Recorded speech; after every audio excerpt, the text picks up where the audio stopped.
पिछली वीडियो में मैंने आप लोगों को ये बताया था कि हम लोग अब क्या करने वाले हैं, रिवीजन करने वाले हैं। रिवीजन करने का हम लोग का तरीका क्या होने वाला है कि हर दिन हम क्या करेंगे, एक एक टॉपिक को चूज करेंगे और उसको अच्छे से क्या करेंगे, रिवाइज करेंगे। इससे क्या होगा, आपका टॉपिक क्लियर होता जाएगा। तो बहुत ध्यान से समझिएगा, ठीक है। आज का पहला टॉपिक है हम लोगों का करंट। बहुत डिटेल में करंट को समझेंगे, फिर इसके बाद आपको करंट को दोबारा पढ़ने की जरूरत नहीं पड़ेगी। बहुत ध्यान से समझिएगा करंट क्या होता है, इस चीज को समझते हैं। तो करंट होता है rate of flow of charge is called current. Definition क्या है, rate of flow of charge is called current.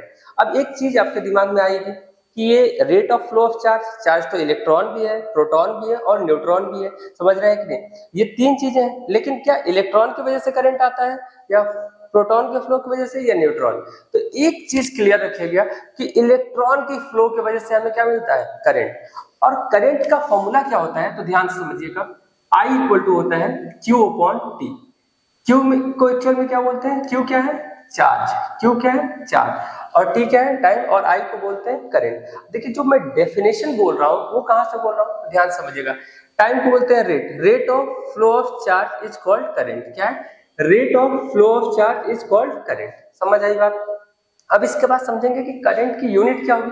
तो देखिए चार्ज को हम लोग मेजर करते हैं कूलम में और टाइम को मेजर करते हैं सेकेंड में। तो करंट की यूनिट क्या होगी, कूलम पर सेकेंड, और कूलम पर सेकेंड को ही क्या बोलते हैं, एम्पियर। क्या बोलते हैं, एम्पियर। वो ध्यान से समझिएगा। अगर आपसे कोई पूछे कि करंट क्या होता है, तो rate of flow of charge is called current. I equal to क्या होता है, आई मतलब current, I equal to Q upon T. Q क्या है, चार्ज, टी क्या है, टाइम। यूनिट क्या होती है करंट की, coulomb per second. Coulomb per second को ही क्या बोलते हैं, एम्पियर। अब हम लोग आगे समझते हैं। देखिए कूलम पर सेकेंड को ही क्या बोलते हैं, हमें एम्पियर बोलते हैं। एक चीज बहुत ध्यान रखिएगा कि आपसे ये पूछा जाता है कि करंट कैसी क्वांटिटी है। तो करंट एक स्केलर क्वांटिटी है। कैसी क्वांटिटी है, करंट एक स्केलर क्वांटिटी है। कैसी क्वांटिटी है, करंट एक स्केलर क्वांटिटी है। अब आपके दिमाग में आएगा कि स्केलर कैसे हो सकती है, करंट तो डायरेक्शन फॉलो करती है। तो हमेशा ध्यान रखिएगा करंट क्या करती है, करंट में मैग्नीट्यूड भी है, डायरेक्शन भी है, लेकिन एक चीज नहीं है, ये वेक्टर लॉ ऑफ एडिशन को फॉलो नहीं करती है। इस वजह से करंट कैसी क्वांटिटी है, स्केलर क्वांटिटी। क्लियर है। अब आगे बात करते हैं, ठीक है। करंट अब चूंकि किसी सर्किट में फ्लो हो रहा है, क्योंकि किसी सर्किट में करंट फ्लो हो रहा है, तो किसी न किसी डिवाइस से मेजर करते हैं, और जिस डिवाइस से मेजर करते हैं उससे बोलते हैं एमीटर। क्या बोलते हैं, एमीटर। क्या होता है, एमीटर वो डिवाइस है जिससे हम किसको मेजर करते हैं, करंट को।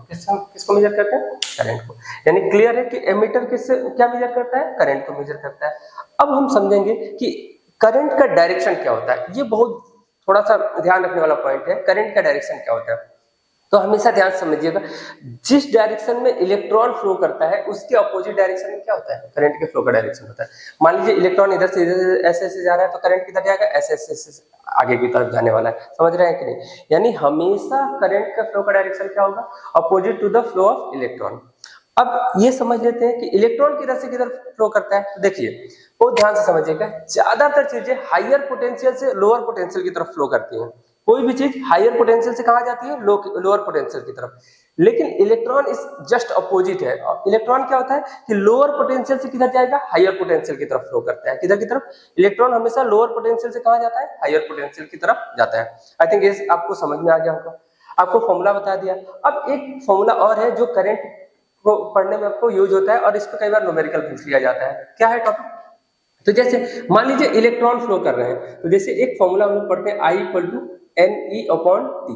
अब ये फॉर्मूला कैसे आया, इस चीज को हम समझते हैं। तो देखिए Q इक्वल टू क्या होता है, Q इक्वल टू होता है NE। Q इक्वल टू क्या होता है, NE। अब इस चीज को हम लोग समझेंगे। N क्या है, नंबर ऑफ इलेक्ट्रॉन। अगर एक इलेक्ट्रॉन फ्लो करेगा तो भी करंट मिलेगा, दो फ्लो करेंगे तो भी करंट मिलेगा। यानी N क्या बताता है, नंबर ऑफ इलेक्ट्रॉन्स। क्या बताता है कि नंबर ऑफ इलेक्ट्रॉन, कितने इलेक्ट्रॉन फ्लो कर रहे हैं, ठीक है। और E क्या है, E है charges on one electron. E की वैल्यू कितनी होती है, 1.6 × 10⁻⁻19 कूलम।